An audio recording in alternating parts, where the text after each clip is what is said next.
લોકમત ન્યૂઝમાં આપનું સ્વાગત છે।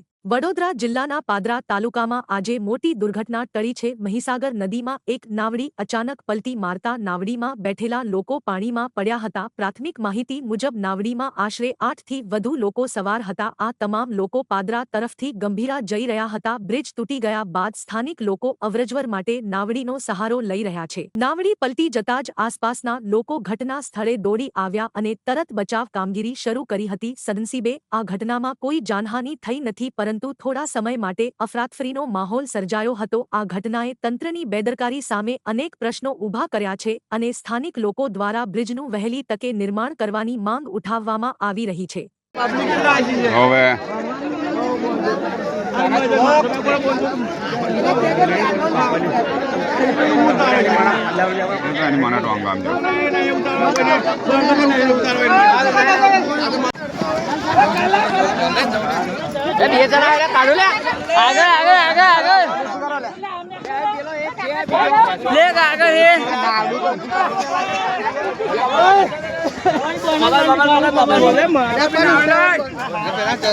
नीचे जो कोई